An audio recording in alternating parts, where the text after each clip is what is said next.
Dewi mohon, Mama gak usah bilang sama Papa kalau Mama udah cerita semuanya tentang Dewi.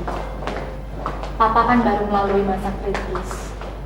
Bisa bahaya buat Papa, Ma, kalau sampai Papa tahu Mama udah cerita semuanya tentang Dewi.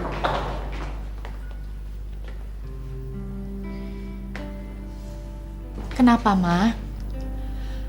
Mama tidak akan bilang karena Mama sudah tahu apa risikonya. Terima kasih, Ma.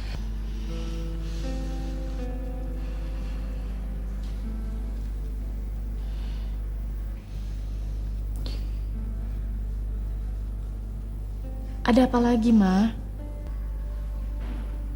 Jangankan Papa, Mama yang sehat begini saja takut kalau membayangkan harus kehilangan kamu, Dewi. Mama lebih baik meninggalkan dunia ini daripada harus kehilangan kamu. Mama sayang kamu, Dewi. Mama sayang. Mama. Dewi juga sayang Mama. Dewi sayang Mama. Dewi sayang sama Mama. Dewi sayang sama Mama. Dewi sayang sama Mama.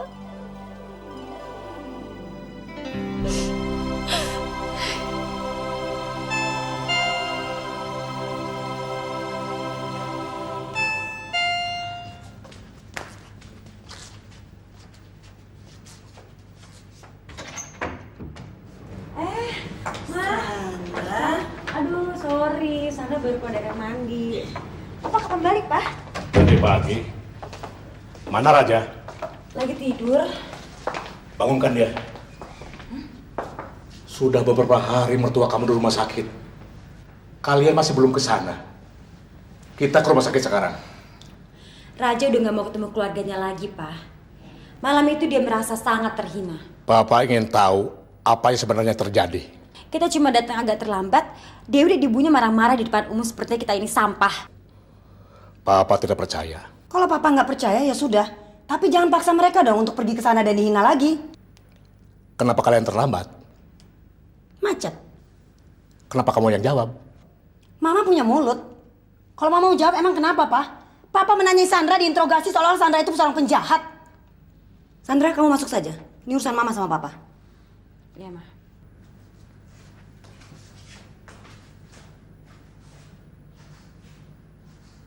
Kamu sudah melakukan kesalahan besar dalam mendidik anak.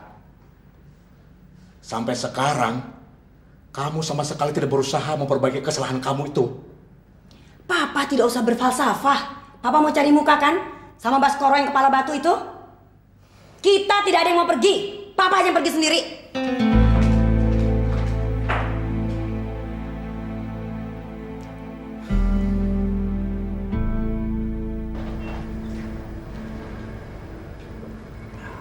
Makasih. Saya buat kalian panik ya. Kamu seharusnya tidak terlalu mengambil hati atas sikap Raja. Secara mental dia memang belum dewasa. Kita harus banyak belajar untuk lebih bersabar. Suatu saat dia pasti akan berubah. Saya sudah beberapa hari di sini, tapi Raja belum datang. Apa dia nggak tahu kalau Papa di sini?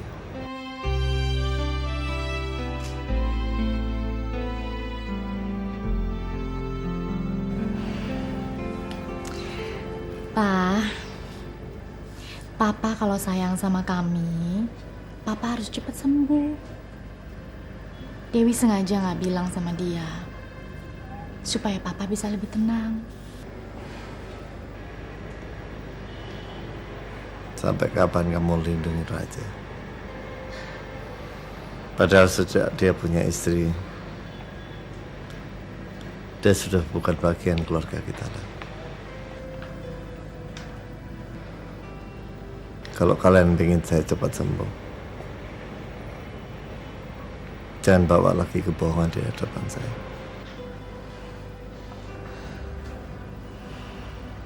Pa, Papa juga harus janji. Sementara ini Papa nggak usah mikirin Raja dulu, ya? kita juga harus kasih waktu sama dia supaya dia bisa belajar dari kesalahannya. Sekarang papa harus lebih mikirin diri papa sendiri.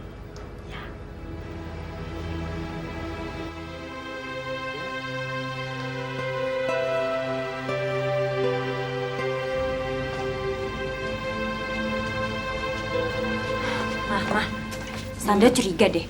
Pasti papa akan ngomongin kita di depan mereka untuk cari muka. Sudah Sandra, biarin aja. Papa mau ngomongin apa aja, tidak akan merubah apa-apa. Biarkan anjing menggonggong, kafilah berlalu. Ya kan? Atas nama keluarga saya yang belum bisa datang, saya mengharapkan Mas segera sembuh. Makasih. Maaf harus waktu Mas terus datang pertama, kita belum bisa ketemu. Saya baru bisa datang lagi ke sini sekarang karena keluar kota. Dan saya berjanji begitu Anda sembuh, saya akan menerima ajakan Anda dulu untuk jogging sama-sama di Senayan. Saya akan tangki janjian keluar saya dari sini. Dan jangan coba-coba ingkar janji untuk menolak. Saya punya 2 saksi. Selamat siang. Iya. Saya mohon tunggu di luar sebentar.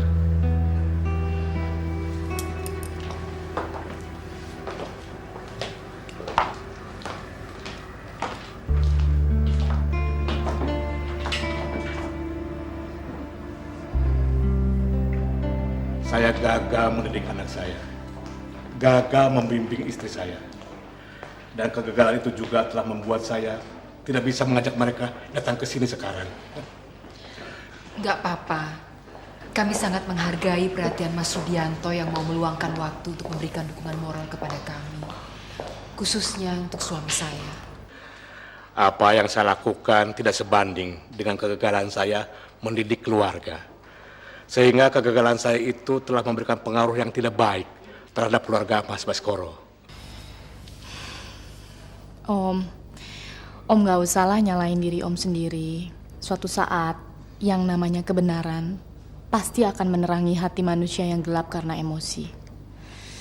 Mungkin doa kita bisa membantu mereka dari kesalahan mereka, cara mereka memandang dari kehidupan. Saya sangat iri kepada Jeng dan Mas Baskoro. Kenapa Tuhan hanya memperkaya kalian berdua dengan permata seperti Dewi ini, sedangkan saya tidak?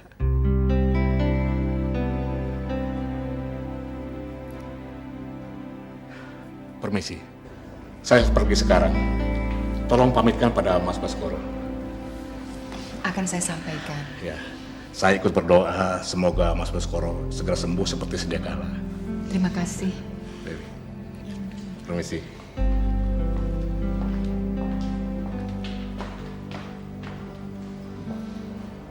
Mudah-mudahan Om Rudi kasih pengaruh yang baik buat Raja. Kamu mengingatkan Papa untuk selalu tidak memikirkan Raja dan harus memikirkan dirinya sendiri. Sekarang kenapa kamu tidak memikirkan diri kamu dan masa depan kamu? Masa depan saya sudah jelas, Ma. Saya akan tinggal di rumah mewah dan tidak perlu memikirkan masalah pembantu. Karena saya akan punya 10 pembantu. Jadi kalau satu keluar, saya tidak perlu mengotori tangan saya dengan hal-hal seperti ini. Biar Mama yang bereskan. Mudah-mudahan pikiran Opa Ari yang sudah pikun itu tidak berubah. Mama juga ingin cepat-cepat merasakan hidup mewah, menjadikan nyonya besar. Pasti, Ma.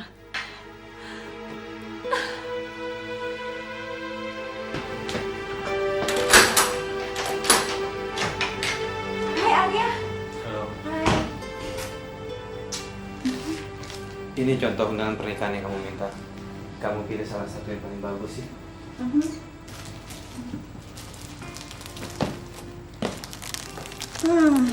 Jadi bingung deh. Semuanya bagus. Kamu pilih salah satu yang menurut kamu paling bagus karena saya mau tunjukkan sama Opa bahwa selera kamu tuh memang jaminan mutu.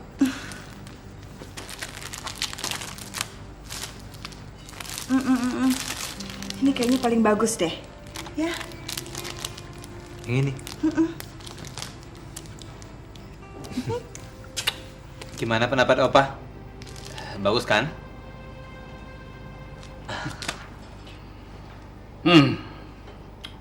Apa artinya pendapat Opa?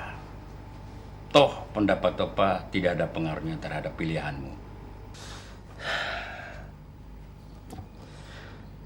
Kelihatannya Opa masih belum ikhlas untuk menerima Ami sebagai calon istri saya. Arya, orang tua sering harus tunduk pada keinginan anaknya atau cucunya. Sekalipun orang tua itu harus kehilangan kebahagiaannya sendiri. Saya tahu, Dewi Fortuna sudah memberikan kesan yang sangat mendalam di hati Opa. Tapi, tidakkah Opa bisa memberi kesempatan dan waktu bagi Ami untuk memberikan kesan yang sama? Bukakan pintu. Itu mungkin Dewi.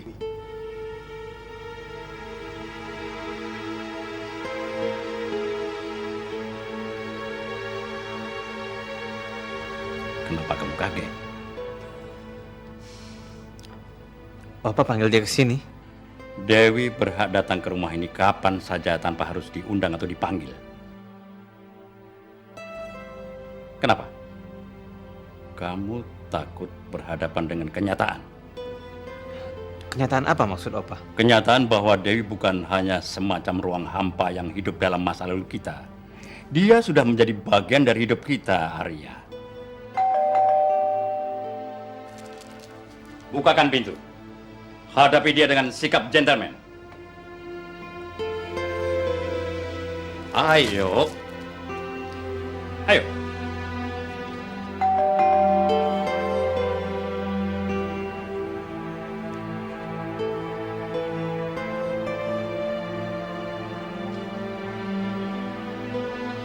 Ayo cepat.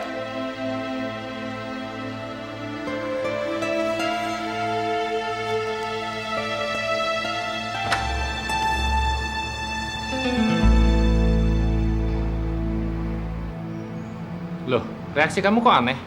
Kamu sedang menunggu orang lain? Enggak Om, saya pikir bukan Om Iqbal yang datang. Ayo Om silakan. Bapak kamu sedang apa? Yang pasti pagi ini saya tidak menunggu kunjungan dokter. Saya datang ke sini bukan untuk mengunjungi kamu. Saya hanya kebetulan lewat dan mampir untuk minum teh. Kalau di sini harga secangkir teh kan tidak terlalu tinggi. Opa, saya permisi dulu ya. Om, permisi. Hei Arya, Opa melihat kamu begitu lega. Seperti seorang petinju yang tertolong oleh bunyi bel. Saya memang ada janji Opa.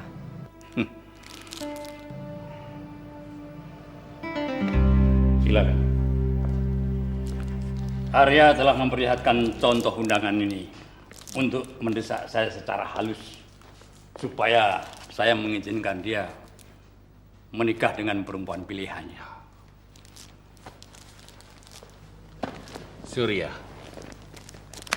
walaupun kamu tidak sepenuhnya dapat menerima Ami sebagai istri Arya, tetapi karena kamu telah memberikan persetujuanmu, sebaiknya jangan kamu perlihatkan lagi kepada Arya tentang ketidaksenangan kamu atas pilihannya.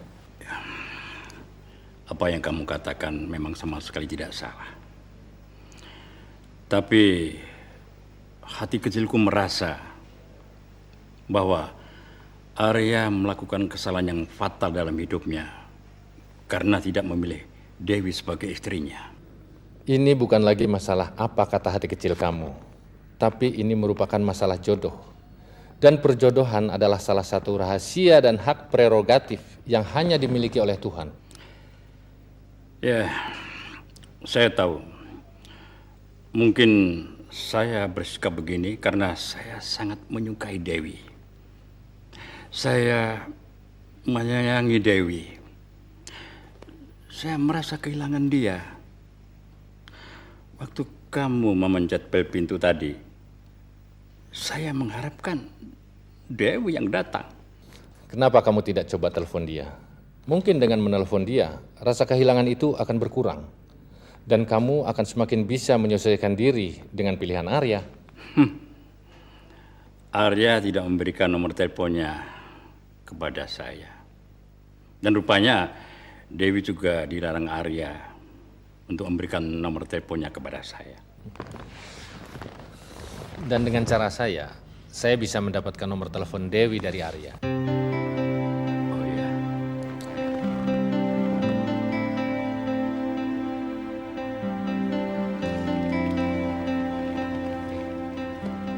Tapi tolong jangan bilang sama dia bahwa saya yang memberikan nomor ini kepada kamu. Dokter telah melanggar sumpah jabatan. Sama sekali tidak melanggar sumpah. Sumpah jabatan, sumpah profesi, ataupun sumpah etika saya.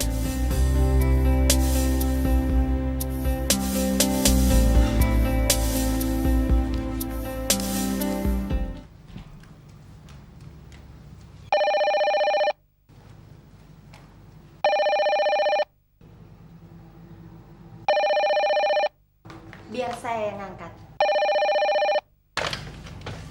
Halo, selamat pagi. Pagi, bisa bicara dengan Dewi? Maaf, dari siapa? Dari Surya. Surya Satyanegara. Opanya Arya. Atau bilang saja dari opanya, dia sudah tahu. Non Dewi ke rumah sakit, Pak. Hah? Di rumah sakit? Sakit apa dia? Maaf, Pak. Yang sakit bukan Non Dewi, tapi papahnya yang sakit. Oh iya? Sakit apa dia? Saya kurang tahu, Pak. Di rumah sakit mana? Di rumah sakit Husada. Terima kasih. Terima kasih kembali. Mariam, ketahuan Non Dewi kamu bisa dimarahin. Kan udah dipesan nih sama Non Dewi. Jangan bilang kalau Pak Baskoro di rumah sakit. Yang menelpon barusan bukan orang kantor, tapi kakek pacarnya Non Dewi. Sok tahu kamu. Siapa yang sok tahu? Saya pernah dengar Non Dewi bicara sama temennya di telepon. Yang ndak boleh tahu itu, kata Non Dewi, cuma orang kantor. Om sangat menghargai sekali tindakan kamu untuk tidak memberitahukan orang-orang kantor di mana Papa dirawat. Sebab yang juga perlu diperhatikan untuk mempercepat kesembuhan Papa adalah memberikan waktu untuk Papa cukup istirahat. Apalagi kalau dirawat di rumah. Saya akan berusaha membatasi siapa yang boleh menemui Papa setelah dirawat di rumah nanti, Om. Dan saya juga tidak akan mengizinkan Papa untuk membahas atau mendengarkan masalah-masalah yang berat, termasuk masalah pekerjaan. Kalau kamu bisa memberikan jaminan seperti itu, besar sekali manfaatnya buat Papa kamu. Terima kasih, Om.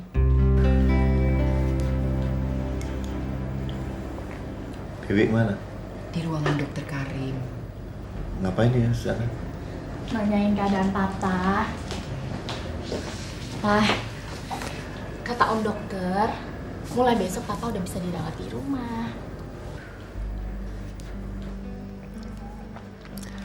Papa bersyukur sama Tuhan. Papa udah bosan. Papa merasa tersiksa tinggal di sini. Tapi Papa boleh pulang dengan satu syarat. Papa harus dijaga ketat dan harus ikutin semua peraturan yang dikasih sama Om Dokter. Termasuk minum obat secara rutin.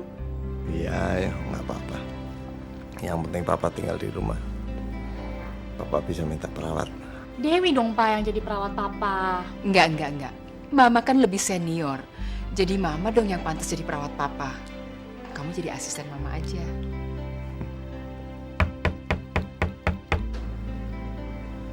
Mungkin Pak Hanafi ya. Jumat pagi, setelah malamnya Papa masuk rumah sakit, Dewi telepon Pak Hanafiah. Dewi bilang sama dia, Papa mau istirahat di luar kota dan tidak boleh diganggu. Dia maklum tuh, Pak.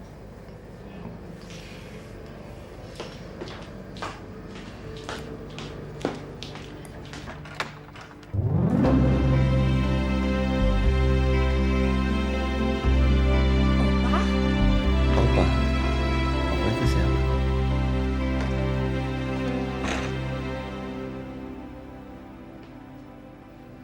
Opa hanya ingin menyampaikan rasa simpati Opa atas sakitnya Papa kamu. Terima kasih, Opa. Sakit apa Papa kamu? Jantung, Opa. Oh. Opa tahu dari mana ya saya ada di sini? Dunia ini terlalu kecil untuk menyembunyikan kamu dari Opa. Opa seharusnya nggak usah kesini, Opa. Dewi, apakah kamu suka atau tidak suka? Bagi Opa, kamu adalah cucu tersayang. Kamu sudah mencuri hati Opa. Hati yang telah dicuri tidak bisa dikembalikan dengan utuh seperti semula.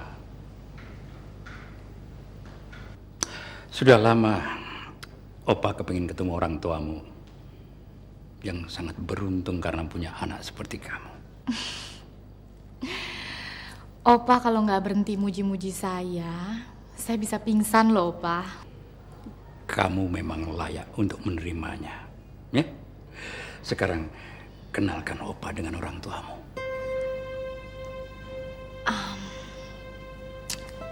Tapi syaratnya ada 2, Opa.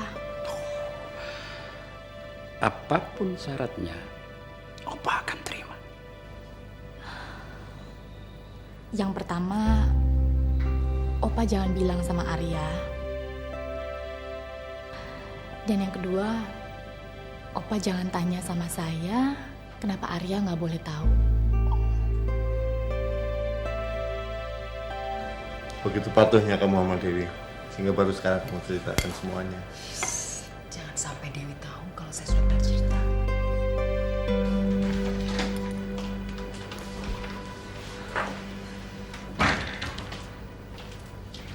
Ma, ini opanya Arya. Saya sudah pernah dengar tentang Opa dari Dewi. Surya. Wida. Dan ini papa saya. Surya. Anehnya saya belum dengar apa-apa. Sekarang Anda tidak perlu dengar lagi. Saya datang untuk memperkenalkan diri sekaligus berterima kasih kepada Anda sebagai orang tua Dewi. Atas kebaikannya yang sangat besar yang saya terima dari Dewi. Apa yang sudah kamu lakukan sehingga Papa dapat sanjungan seperti ini? Saya nggak ngapa-ngapain, Pak. Opa aja memang yang suka mengada-ngada. Saya yakin Anda akan segera sembuh. Saya pernah mengalami ini. Dan sekarang saya datang ke sini seperti tidak pernah sakit berat sebelumnya. Terima kasih atas dukungan moral ini. Anda tidak ingin tahu siapa yang membantu saya sampai saya sesegar ini.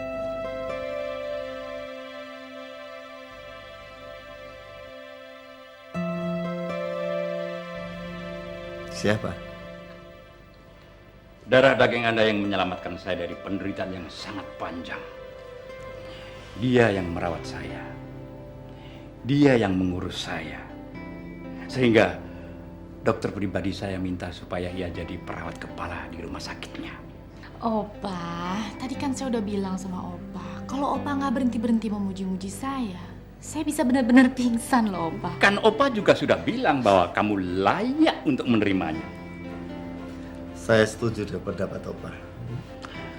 Anda pasti juga akan setuju kalau saya bilang bahwa Anda berdua sebagai orang tua sangat beruntung karena dikaruniai Tuhan anak seperti ini.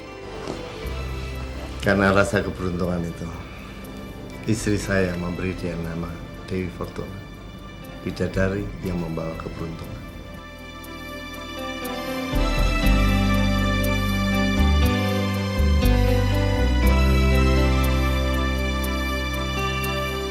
Dewi pasti tersenyum bahagia menghadapi kenyataan papa kamu sakit. Kamu kan pernah bilang sama saya kalau dia itu otaknya cerdas dan lulus jadi sarjana dengan predikat cum laude. Dan dia akan meneruskan sekolahnya untuk mendapatkan gelar Magister Manajemen, ya kan? Iya. Karena dia bukan orang bodoh. Dia tahu persis bahwa dengan statusnya sebagai anak pungut itu, dia tidak memiliki hak untuk mendapatkan warisan.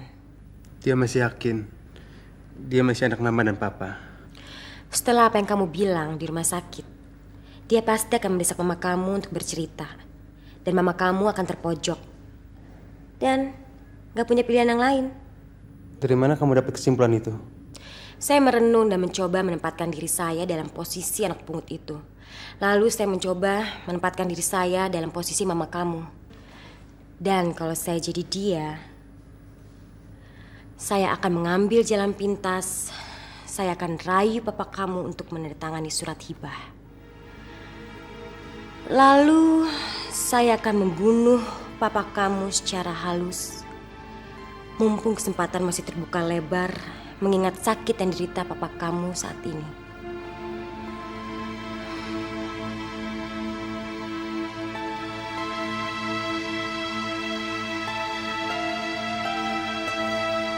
Kamu dengar gak sih?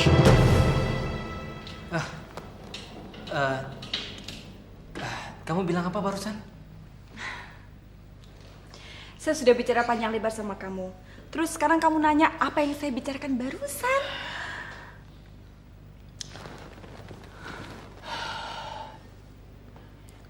Sorry ya.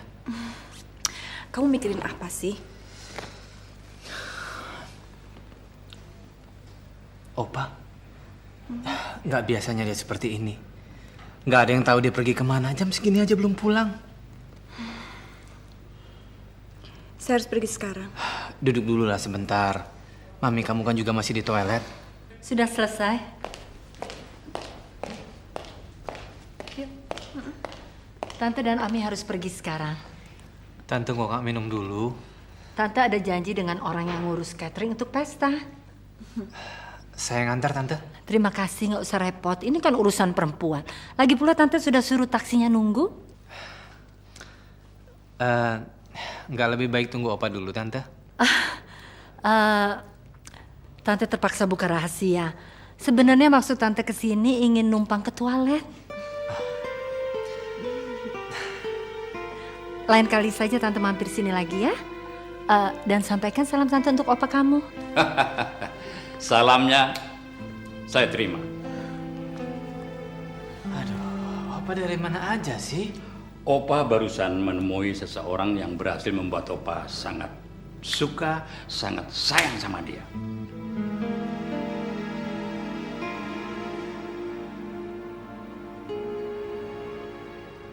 Kenapa saya baru kenal dia sekarang? Oh, sorry. Saya sama Arya kadang-kadang seperti teman. Kita bicara selalu terbuka. Opa, Tante Betsy sama Ami dari tadi nungguin Opa. Sekarang mereka harus pergi karena mereka ada janji dengan pihak catering. Oh. Yuk. Permisi, Opa. Silakan. Mari. Iya, ya. Opa, saya antar mereka ke depan.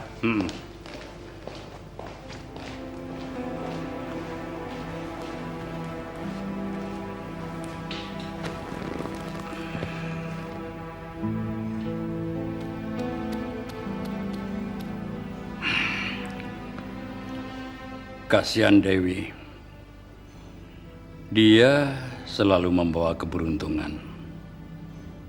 Tapi nasib dia tidak beruntung.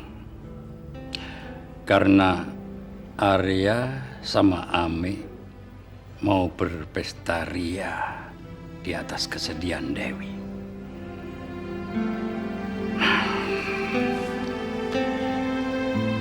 Heran deh, Ma. Kok masih ada yang mau ya sama Opa? Dia kan udah tua, lagian sakit-sakitan lulu. Mama juga mau tuh. Astaga, Mama. Mama mau sama orang tua dia. Kenapa? Kaget? Dia kan juga laki-laki, mana punya uang banyak lagi.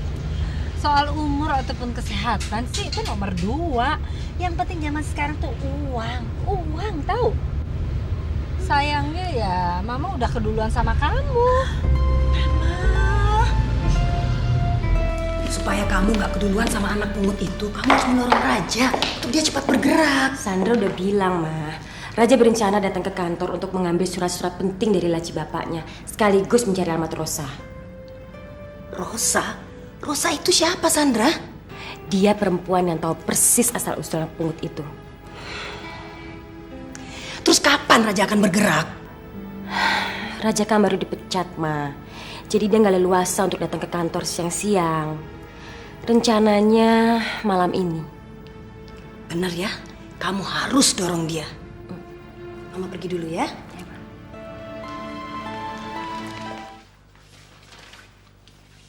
Malam, Pak. Malam. Pak Raja, beberapa hari ini Pak Raja nggak kelihatan. Ya, saya keluar kota. Oh.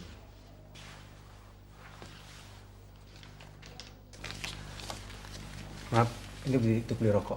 Aduh, makasih, Pak. Ya. Saya ingin mengambil surat-surat yang harus saya tanganin malam ini. Karena besok subuh sudah berangkat lagi. Oh, silakan, Pak. Jangan bilang siapa-siapa ya, kalau saya kesini malam ini. Saya nggak mau dianggap so rajin aja. Baik, Pak.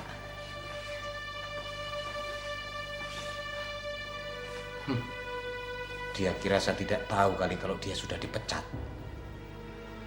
Pasti ada niat tidak benar. Saya harus segera lapor Pak Navia.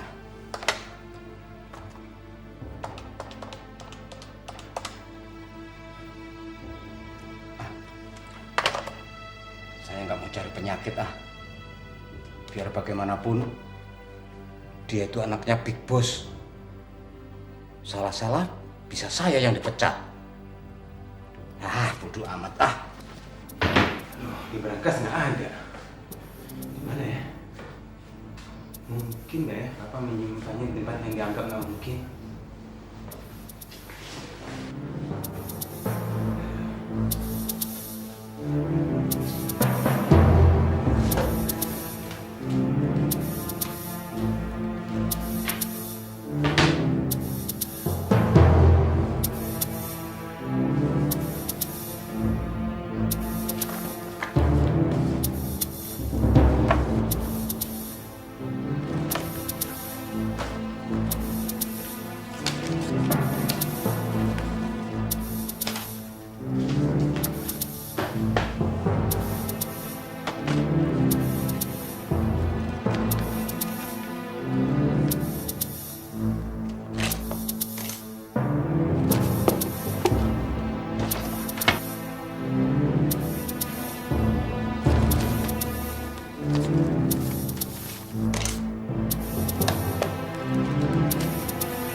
Ternyata dugaan saya nggak meleset.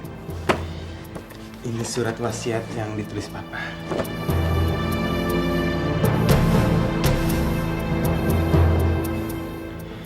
Ternyata Papa bohong. Dia nggak mencoret nama saya.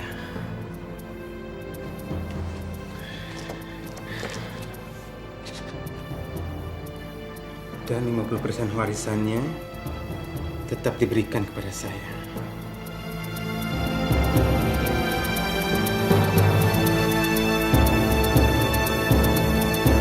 Jangan sampai ketinggalan update terbaru dari MVP Hits dengan subscribe dan klik tanda lonceng di bagian kanan.